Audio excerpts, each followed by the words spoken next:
So pushing this little button tells a motor to pull a cable, and that whole process seems really simple. But today we're going to do something really fascinating on the Cave of Bad Ideas. We're going to set up the world's first ever electronic shifting Brompton, and also in the process electronically shift the first ever 3-speed. Is it pointless? Maybe. Who cares? The Cave of Bad Ideas isn't about what's practical, but about what's possible. And for me, combining a relatively new technology with a technology that's been around for a really long time is pretty exciting. Before we get into it, I do have to clarify a couple things.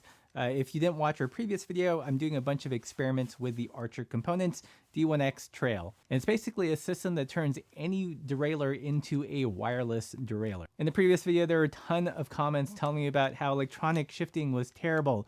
Look, you're preaching to the choir. I have a whole video about why I don't like electronic shifting. However, this system to me is pretty interesting insofar as all the things you can do that it wasn't intended to do, like create an electronic shifting Brompton. Another thing to clarify is the batteries. A lot of people took me to tasks. No, these are not AAA, even though why would someone get confused? These are indeed lithium ion batteries, both in the derailleur and in the shifter, although they look just like regular AA and AAA batteries.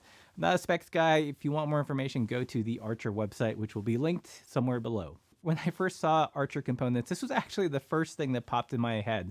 Could you apply this technology to a Brompton? Not because it would necessarily serve a practical purpose, but when you think about it, a folding bike is actually the perfect kind of bike to have wireless shifting, because when you fold it, there's no wires to get in the way. So why not? This Brompton in particular is a 6-speed Brompton, and the way it works is it actually has a 3-speed Sturmey Archer in the back with 2 cogs mounted to it, and that's how it gets its 6 speeds. So essentially what we're going to be doing is manipulating that Sturmey Archer 3-speed and doing it wirelessly. Probably the biggest challenge of this whole exercise was finding a place to mount the D1X system.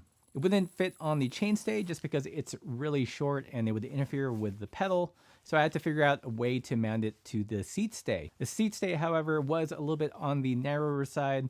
My first attempt to get it to mount, I used a zip tie to kind of act as a stop, but the cable tension needed to pull that little shifter chain was enough to override the strength of the stop. My next attempt was to use tape, and like many things in life, it usually takes much more tape than you think is necessary. So I built up 2 little mountains of tape on the seat stays to give the strap system on the D1X something more to clamp onto. And while it was enough to do this experiment on the stand, you definitely have to come up with a more robust system if you're actually going to do this on a bike on the road. With the motor mounted, I took that short length of cable and connected it to the little pull chain. This was actually a lot easier than I thought. I thought I had to come up with some other contraption to get the chain and the cable to work together, but it turns out it does it just fine. After that, I went into the app and set the cassette to 3 for the 3 speeds.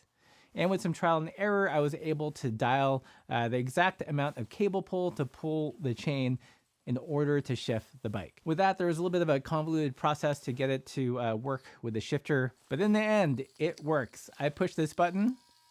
Hopefully you can hear that. It tells the motor to pull the cable, which in turn pulls the chain, which then shifts the 3-speed Sturmey Archer hub. And this, my friends, is the first ever electronic shifting 3-speed hub, to my knowledge at least, and the first ever electronic shifting Brompton. So I know some of the less imaginative out there are thinking, what's the point? Again, the point is to experiment and to see what's possible. While this does seem a little bit of an expensive and outlandish idea, in some ways it makes perfect sense to have wireless shifting on a folding bike. And one of the big challenges of a folding bike is to eliminate cabling.